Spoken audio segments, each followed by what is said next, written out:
are back. What's going on? How you feeling? I'm feeling good. How about yourself? I'm good. I'm good. That's good. From the last introduction episode, you got the chance to tell everybody what's going on, what we're gonna be talking about for the podcast. Super excited. I'm so excited. I'm excited too. With the feedback that we got. Yes.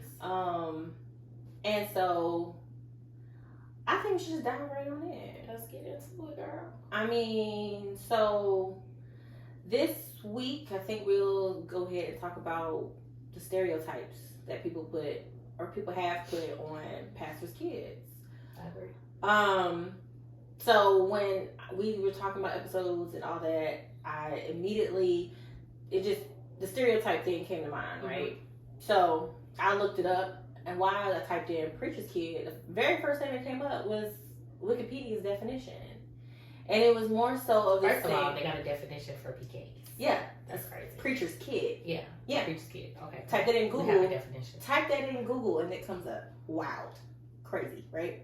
So typed it in, and basically what it was is they literally said what everybody says. So you either good, the angelic, you don't do anything wrong, or the other opposite side of that is you're a rebel and you're just going to be disobedient, right?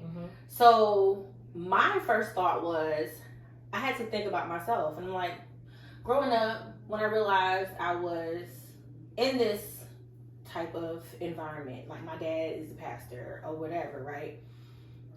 What did I fall in? What side did I lean in the beginning? Right. Of course, we know as we get older, things change, we change. But I said to myself, okay, well, maybe I am on the rebel side. And I only said that because of the stigma of what people think. Right. So that's just like a young kid, right? We tell our kids all the time, don't go do that, don't do this, don't do that, right? What they gonna do? They gonna do it. Don't touch that fire, it's hot. LJ, stop. What does he do? Go touch the fire. Right. You want to experience for yourself. Right. Right? Right. So I would say, and this is just me, I would say I started off in the stereotype of a rebel. But that's what made me who I am, because I had to go through certain things. I learned from those things that I did that may have been disobedient to my parents, or I found myself in situations like that. So, I mean, how do you think, like, your very first initial thought of, oh wow, I'm a pastor's kid, my dad's a pastor. What in your mind, where'd your mind take you? Well, I think the biggest thing is, because when you were talking, I started thinking about, like, at what point, because, you know, as kids, even with our kids, but as kids, there's a certain point of awareness that happens as a child where you realize I'm different than everybody else. You get what I'm saying? I feel you, because I was thinking about that too. There's an awareness, and I feel like when we were younger, I don't think that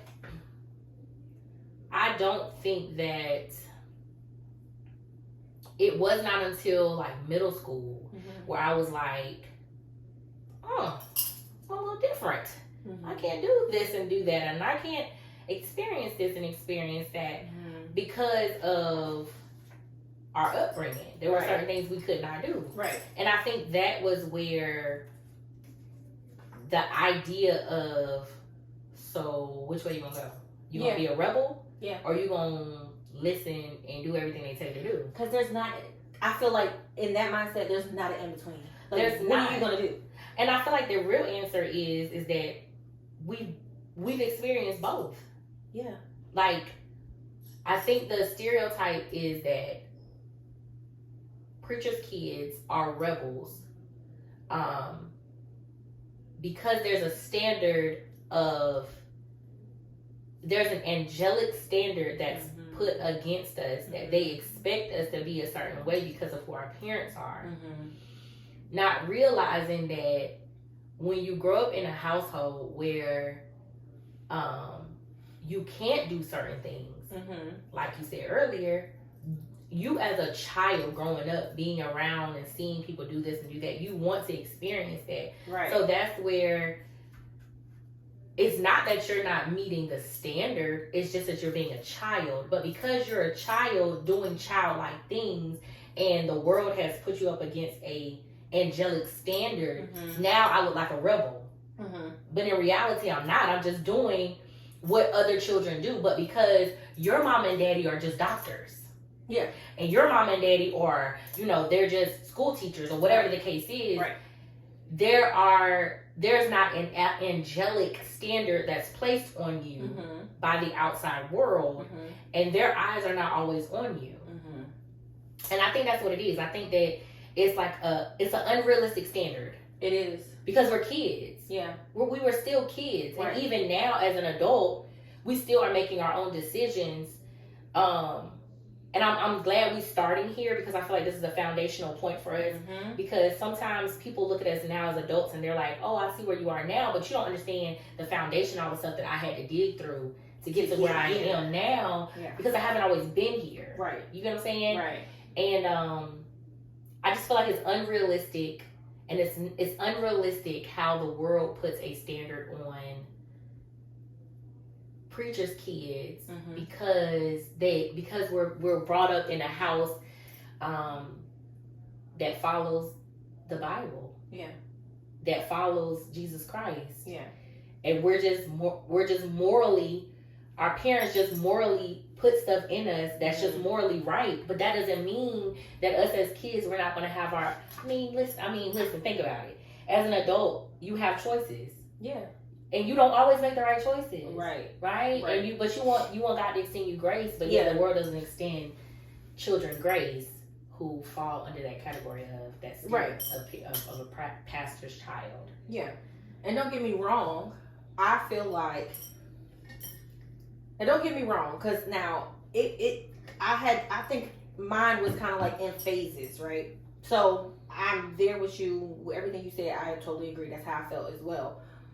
But you gotta, I thought to myself, there was times where I was like, okay, if I do this and my parents find out, or if somebody in the church see me do this, I could ultimately be an embarrassment to my family. Right. Or I can make my dad and mom look bad. But I felt like that was a pressure that we put on ourselves because, like you said, it's unrealistic to be perfect. Right. We're not supposed to be perfect. Nobody's perfect. But, okay, prime example, right? So, this is what we're here for. Transparency, right? I was in, let's see, was I in middle school? I might have been in 6th grade. And this is when, I think this was it wasn't Bebo. It was MySpace. Throw it back to MySpace. It was MySpace, right? And there was a whole, like, you know how on MySpace you put your subject line or your whatever, I'm popping, I'm this, I'm that, whatever, you know what I'm saying? Got the music playing in that background, you know what I'm saying? Right. Like, whatever. And it ain't probably a Christian. It's not. It wasn't Kirk Franklin. It was not Stomp. Right, it wasn't Stomp. It wasn't Revolution. We want a revolution. It was not Hosanna. Yeah, it wasn't that. No. Like, let's be honest, I'm in 6th grade. Right? So, I really can't remember exactly what I had put on there. Now, don't get me wrong, it probably was something very inappropriate, and I shouldn't have put it on there, right? But I felt the lowest of low because went to church, Sunday school. No. And one of the members done printed out my MySpace profile.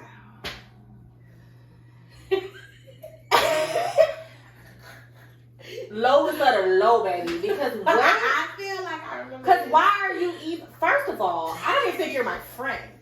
Were we not able to do private pages on my face? Like, now that I'm thinking about it, you know what I mean? Like, you know how now you can. You go on Facebook, you can make your page private. Right. Only you gotta add me as a friend. Right. I don't think that person was. Why would I put that person as my friend on my? You know what I'm saying? So that's where it took my mind there, and I'm just like, for real, I really was like, I cannot believe this. Pulled me to the side after Sunday school and was like in a folder, like I'm sitting behind the investigator, a detective. Hit me with one of them, like thrown off is what I'm gonna say. Sixth grade, thrown off at church, like. Why at church though? But no, not even why at church. Why would you think that was okay to really like and to be honest, I see both sides. So maybe that person. No.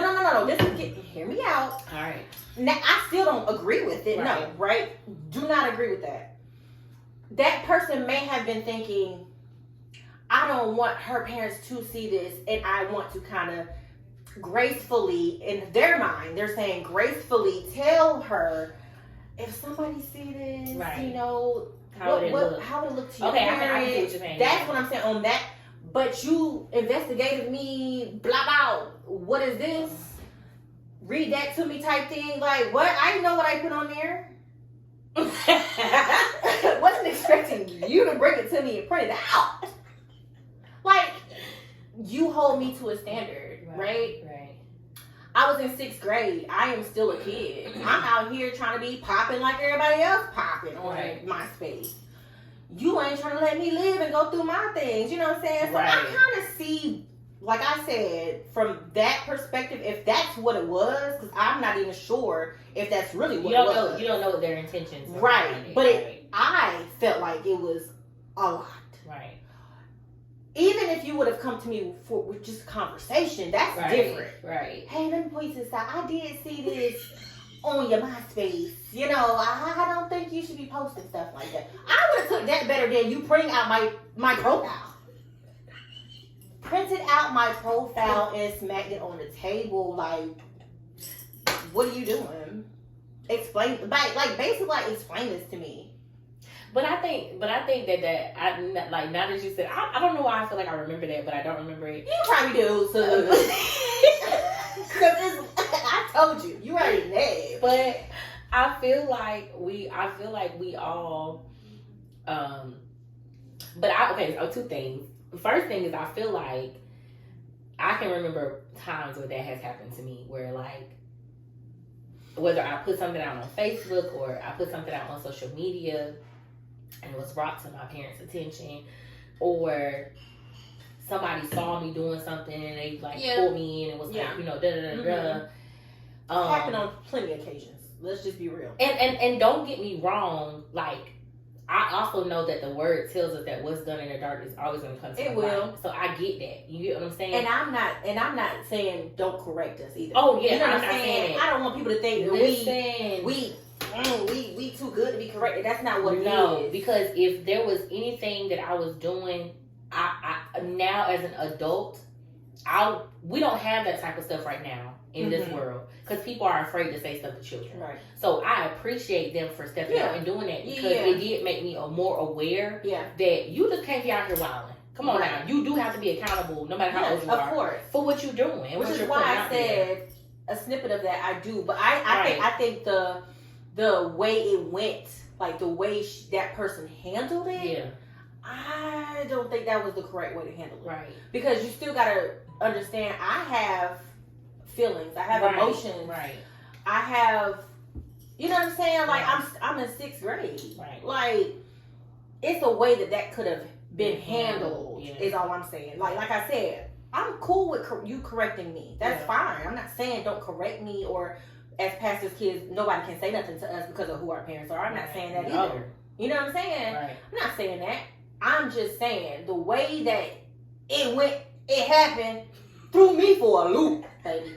Because when I tell you, I was, and I don't even think I told my parents that, but I felt so low. You know what I mean? Like, I really was hurt. My feelings was hurt. And I didn't even want to talk to that person. But I think that, and that was about to be my second point, is I feel like when things like that happen, I don't think that people realize how detrimental that the way that you approach a situation like that can be. Because if I'm already, as a PK, if I'm already seeing things behind in the background that y'all not seeing. Mm-hmm. And I'm already feeling some type of way because as a child I'm seeing this, and that. Right. That's not talked about, right? Mm-hmm. People's true intentions and people's true whatever, how they really feel and all this stuff. And then I'm hit with something like that.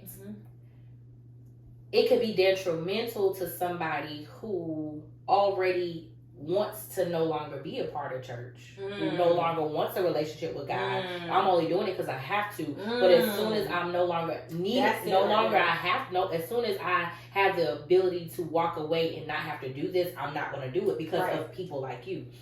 Funny thing is, I watched it was like a podcast type thing, but it was like a very quick snippet. But Erica Campbell, she was doing she was talking to atheists. And every one of those atheists that she talked to were adults, but they all grew up in the church. Wow. And they said that the reason why they are no longer in the church is because of the things that they've seen and experienced. And they realized that God would not make, one of the guys said, I can experience happiness and all of this stuff outside of the church because the church is more about people than it is about God. So I don't need God. I feel like it's a superficial thing that people use to like put standards on people and all of that stuff. And so when I listened to that, I was like, that hit home for me because I was once there where I was like, bro, this is too much. It's not for me. The stereotype and me having to live a life that's unrealistic. I can't meet people's standard. So if I'm not gonna be able to do it, I'm just might as well go out here and do what I want to do when I get older, and then just say whatever. But the crazy thing is because once you have experienced Christ, once you have truly experienced Christ and have a relationship with Him, that's right. No matter what you do or how far you go, you'll never be able to go too far. That's right. And even with me wanting to stand my ground and stand on business and be like, no, I'm gonna make sure that if they gonna treat me like that, this and that, like no. At the end of the day, Jesus is like, I'm gonna let you go, but I'm always gonna be reminding you of who you are, right? And what was instilled in you. And then you're gonna come back. Because at the end of the day, it was never about the people. Yeah. It was about what our parents instilled in us. And that experience that we've had with Jesus that brought us back to Him. But I said all that to say it could be detrimental if you're not very careful with how you handle and approach people, children, no matter how old they are. Right. That grew up in ministry. Yeah. Whose families, who is the first family. But, yeah. When you was talking, now I got a brain fart. No, because it's just so much. Like, you can just, like, the stereotypes of it, like, you can dive into so many different ways. Like, you can go different roads you can go down. But even when you were saying, like, God gonna always bring you back, right? I immediately thought about doing something I ain't had no business. Going to probably a party or a club or something. And felt awkward. You know what I mean? What is supposed to be? And you're just looking around like, am I so perfect here? You're not. I want to have fun.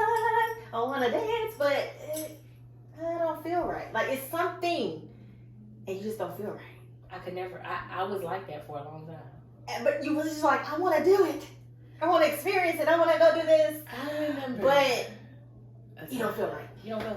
I remember a time I caught myself going to the Jamil Temple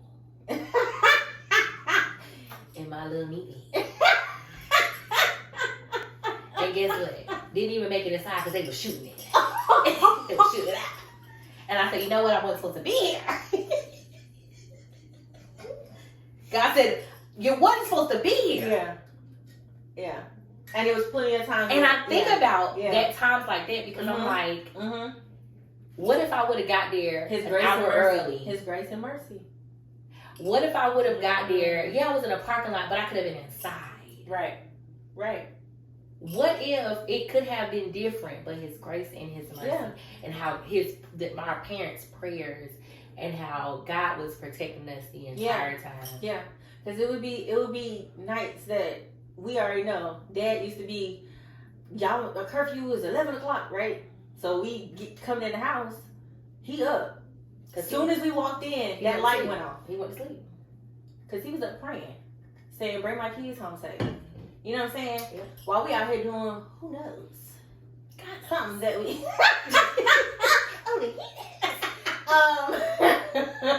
But for real, like, but we just know that there's a calling in our life, though. You know what I'm saying? Because of who our parents are, you can't run from your calling. That's with anybody. If God has called you to do something, you can do whatever you feel like you want to do, but just believe that God's going to put you on your face. Right. Something's going to happen. And it's going to be the greatest testimony that you have, right? To make you be like, wow, I can't do this no more. Like, I can't just do what I want. Grace and mercy has followed me. Thank you, God. Thank you, God. You know what I mean? Like, but it's so, and let me go back to the stereotype thing, right? So, as an adult, I feel like, which is funny to me, as an adult, I feel like adults now give us more grace as an adult. Right. Does that make sense? Yeah. Like, we can go do this, and what they gonna say is, oh, they grown. Right?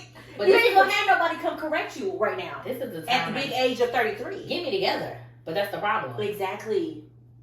You want to be investigator, detective, Inspector Gadget. Because, thank you, Holy Ghost. You know why? Because that shows people's intention. You really don't care about what we're doing. You really want to use it to show that the first family is not as... they're not as perfect as people want. But it could be good and it could be bad, because now you're showing the world that, hey, they're not perfect. It's okay. But then people are going to use, the enemy is always going to find a way to come in. And he's going to, look, I told you, how can you listen to a man or a woman who's preaching and their children are doing this? Yeah. Their children are living this type of lifestyle. This and that. I've had conversations with other PKs before, and that has been the thing. Like, you can't, that always bothers me. Like, the fact that you gonna blame what I do and basically say that my dad or my mom don't hear from God. That's how I take it. If you say that, like, because you bad. What is your parents really teaching you? Right. What is your parents really? Are y'all? You know what I mean? Like, I don't think we can compare that. You know what I mean? Because at the end of the day, God has given us free will, right? Right. No matter what our parents has instilled in us, which is great, because of course we're going to always go back to that, because that's what we have been brought up in. So, but we have free will. We're going to make decisions. Going back to telling your kids, don't do this, don't do that. We're going to do it. Like, it's going to be stuff that we probably are going to do, or teenagers now that are in the same situation. They're out here living life, baby, because they want to experience this and this and that. And the crazy thing is now it's a little different. When we were growing up, it wasn't as bad. Right. Let's just be honest. Yeah. We didn't really get into too much because it wasn't a lot of exposure to a lot of different stuff. Yeah. Now they have exposure to everything. Everything. So they could be doing a lot more than what we were doing. Yeah. At a very young age. Very young age. And now that you say that, I'm thinking about, I feel like now that you just said that, I think that just gave me a deeper revelation of why God called us to do this. Because in reality, what you just said is so profound, because the kids nowadays whose parents are first families, they have more of a pressure, I believe, than our parents had. Because when we were growing up, there were certain things that were non-negotiables. Right. You know what I'm saying? Like, when it came to not just like race and stuff, but when it came to, how people, sexual identity. same That sex. that's a big thing now. The way people identify themselves, being able to be inclusive for everything. You know what I'm saying? And leading a ministry. You gotta talk about it. But yet leading a ministry that's Bible based and not conforming to the world, but yet still showing love in the same sense. I feel like that's where the disconnect is. Let's just talk about that for a second, right? I feel like people are more so trying to conform to the world when it comes to he, she, her, him pronouns. And I feel like it's not more so of I want to evangelize to you, come to my church. I want you to be, delivered. Or it's more so of numbers. Just come. Yeah. We don't care what you do. Yeah. And no sin is greater than the other. No. But it's like really trendy right now. Yeah. You know what I mean? And instead of it being like you said, you come, but we're gonna love you because God says we have to love you. Right. We're gonna genuinely love you and be there for you, right, and speak the word to you. No, I don't agree, but I'm not gonna treat you no different. Right. I'm not gonna judge you. Right. I'm not that person. How can I judge you when I'm doing something probably I shouldn't be doing? You know what I mean? Like, and I feel like that is where the disconnect is. And I feel like for the youth and the young people and the young adults and even PKs, like I just kind of feel like with the church, it's like a disconnect with that. And I feel like it's so trendy now. That is such a trendy thing right now. It's very trendy. I also believe that that's the reason why it's harder for parents now and PKs now because we're looking at a generation of children who are being taught in school that they can be whoever they want to be. Mm-hmm. And not only that, but you have to accept somebody else that's not that way. And if you don't, then you're discriminating. And not only that, it's trendy to be fluid. It's trendy to be him today and her tomorrow. It's trendy to live that lifestyle. It's trendy. And if you're not living that lifestyle, then now they're bashing you. Right. And so I feel like on the parent side, they're having to raise a generation of children who are being taught one thing in the house, and they have to keep that as their foundation or try to build that as their foundation. Right. But then when they leave the house, they can't tell. They don't know what's being told to their children or what their children are being exposed to. Right. So when they come home, the rebellion that we once went through is a little bit more greater now, because now I'm going to rebel because this is what I'm seeing. We rebel because we want to go to a party. Right. We wanted a boyfriend. Yeah. We wanted to go to movies. We wanted to stay out. We wanted to go shopping. They're rebelling because I want to be this person, and you're telling me the word that you're teaching me at home is telling me I can't be this way, but yet the world is telling me I can be this way. So now they're confused, and their confusion is nothing more than an open door for the enemy, right? That's going to cause the disconnect and the division between homes. So it's like I feel like what we're talking about is real because it's stuff that people don't want to talk about. You know what I'm saying? And we don't realize how first families, the things that we talk about at home, the things that our parents are putting in us, the things that, our parents spend time trying to really cultivate us in like the word and knowing who we are and knowing who God called us to be. Yeah. And then having your child get sent off into the world and be told you can be who you want to be, but it's not going to be in alignment with what God says you are. Right. You know what I'm saying? And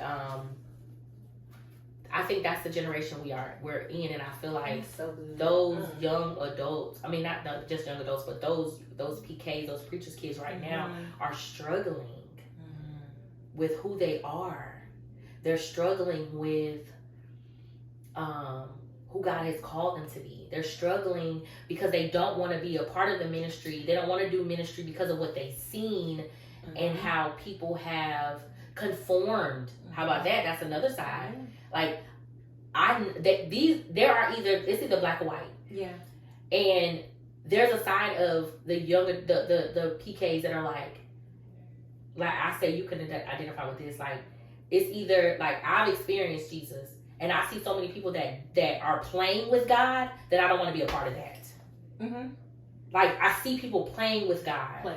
You know what I'm saying? I see how hypocritical people are, and I don't want to be a part of that. Right. It's not that I don't love Jesus. It's not that I don't have a relationship with him. Right. It's not that I don't, worship him. It's not none of that. I still know who my Savior is. Right. But I'm not going to go to a place where people play and are hypocritical with who God is. And that's scary to them. And so they would rather back away from ministry, back away from the church, than to go into the church and do what God called them to be, because they don't want to be around hypocritical people. That's all they've seen. Yeah. It's very true. That's all they've seen. Yeah. And I agree. I mean, because being a PK, you see a lot of different type of people. Right. And that's the reason why there's so many PKs that walk away from church. It is. And then they come back later on, like the prodigal, oh, you're the prodigal son. Right. A lot of us are prodigal children, but there was something that disconnected us that caused us to walk away, and 9 times out of 10. You know what's so crazy and so good about you saying that is, I bet you every guest that we will have on here has walked away. Absolutely. At one point. At one point. Maybe walked away, came back, and walked away again. Yeah. Even if it's like a month. Right. Even if it's a couple, I don't want to go. Yeah. As an adult, I'm on sabbatical. Don't hit her with the sabbatical. Because people use that.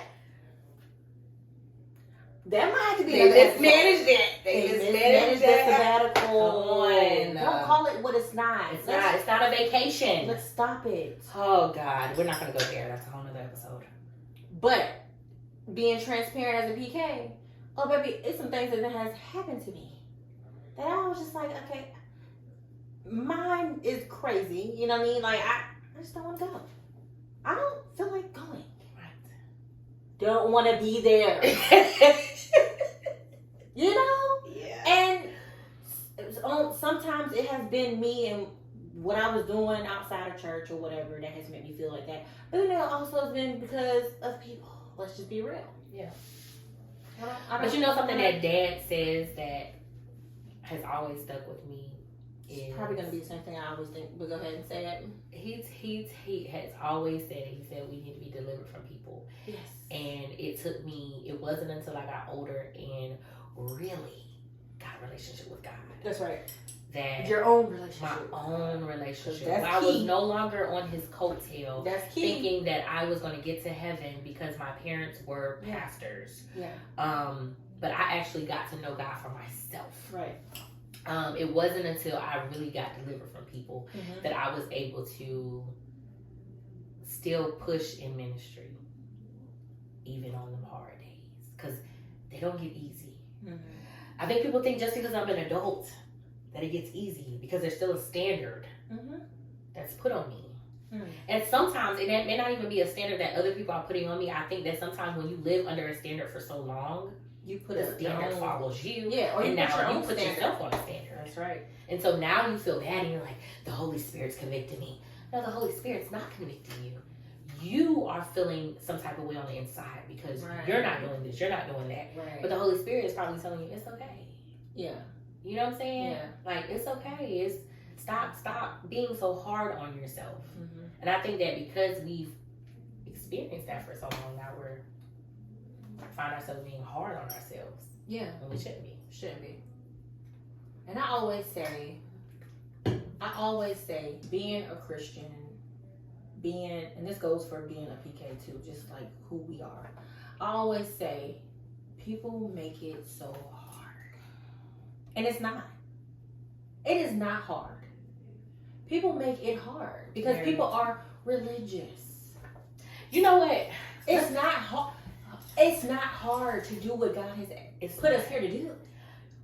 You know what? I heard somebody say, I was listening to a podcast, and they said, sometimes we keep saying, like, we say things like, religion is a bad thing, da da da. But he explained, and he said, there are things in religion that are not bad. Like what examples, right? Let's see. So how can I explain this? Religion is not a bad thing, but when people make it more legalistic is when it becomes a bad thing. Because now you're binding people to a certain way of worship. That's not, God is not like that. Yes, God is relational, absolutely. Yeah. But I believe that there are bits and pieces of religion that we that have been the foundation of who we are. For instance, sacrifice. Sacrifice is something that in the Bible happened religiously because it became something that they did as an offering to God. But then when you get legalistic with it, now you want to do an offering to God or a sacrifice to God as an offering, but you really ain't doing it for the right reasons. So the sacredcy of it is no longer there. Right. You get what I'm saying? If that makes sense? So I feel like that's where man put their hand in. Yeah. And made religion what we have seen religion to be. But when it was first created, it wasn't created like that. It was created for it to be a foundation of a way to worship God because he is a holy God. Yeah. And you just can't come to him any kind of way. Right. So there's things you have to do to be before him, if that makes sense. But when we put our hand in and we're like, no, you got to do this, you got to do that. Yeah. You know, you got to wear a skirt. You're not holy if you do dress a certain. You get what I'm saying? That type of stuff. But yeah. That's what piece I want to say. No, but that's what I'm saying. So I mean, it's not difficult. You know what I mean? Yeah. And I feel like because of the standard of the stereotypes that we have to live our life and be either one way or this way to certain people, right? Because we do. There are some people that do understand.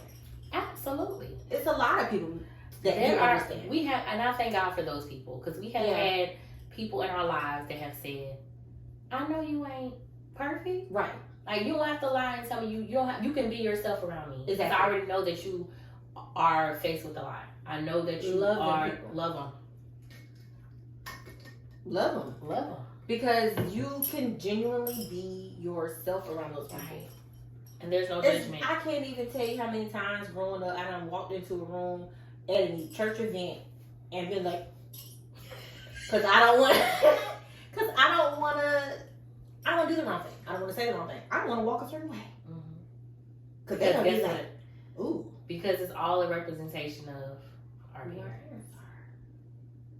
And they have the biggest, genuine-ist, that's not a word, heart ever. And they labor before God and they love God's people and they are truly, truly, truly men and women of God. But because we know, and I think that might be a part of the standard too, is us knowing how hard they work, us knowing how because I think that's where the standard comes in because we know how much they labor. We've seen the sacrifices they made, how obedient they are to God. And so we don't want to be an embarrassment because we don't want people to talk about them because of what we're doing. But I think that all stems back to the stereotype that society has put on us. Right. Yeah. I have a question before we leave though. Yeah. How do you feel the stereotypes placed on us, or PKs, change your outlook on who you were growing up? Or even who you are today? How it changed what? How do you feel the stereotypes placed on PKs changed your outlook on who you were growing up or who you are? I would say growing up. I feel like, now just tell me if I'm not answering the question, but I feel like I didn't know who I was. It made me feel like I didn't know what my part in my family was, and that's just my own personal, right? So, I mean, to be honest, I struggle with this still to this day. This is one of my prayers. Like, God, tell me where I need to be. I see that my sister is in this realm, or she does this in church, she does this, My dad is who he is. My mom is who she is. Mm-hmm. But where am I? Mm-hmm. Where do I fit? And I kind of know, but it's just the stepping out. But I would say that would be my answer. Like I don't know. I'm unsure. Like I don't know. Mm-hmm. What about you? I would say, I think the funny thing is when it comes to stereotypes growing up, I was very defensive when people would say like, "Oh, you're a PK kid, so you do." No, Girl, I used to hate I'm not like that. And stop saying that. Especially because we're girls. Everybody's not. They would always be like, "Oh, let's just be real here." This is what they would say. "Ooh, you a pastor's girl, you a pastor's kid. Oh, we know you freaky. We know you nasty. No. We know you." Who? What? No, not all of us fall in that category. No. And guess what? How about this? Mad. Let's say this. Sometimes, if that was what you seen in me, or if that's how I responded, or if that was my characteristic, it wasn't because my parents were called to be pastors. Right. It was because of something that happened before they were pastors. Right. It was something that happened in my life that caused me to be that way. But them being pastors had nothing to do with the decisions and the choices that I made. Right. Because we all have free will anyway. We have free will. Yeah. But there was probably something else that was planted in me. Mm-hmm. Or better yet, maybe I'm the one that the enemy chose to continue to push out something that was in my generation, that a generational curse. Mm. Maybe it was attached to me that had no dwelling on who I didn't have no say so in that. And maybe it was something that was attached to me through my generation that it just so happened to play out in my life. But because my parents are pastors, you say that's the reason why. That's the reason why. It's because they're pastors. But you don't try to see if there was something else that happened. Right. That may have contributed to me being who I am. Right. So that's good. I think this was a good talk today. Me too. That's amazing. It's amazing. I can't wait for next week. Yes. So we can dive in. Because I feel like one of the questions that I really wanted to ask you, but I think we'll wait for next week. Or should I ask you? I mean, you can ask and then And maybe then I'll answer it. Okay, so my question to you is, and I guess it's going to be a cliffhanger. It is. My question to you is, speaking of stereotypes, how did you feel when you first got pregnant with Karsten? Whoa.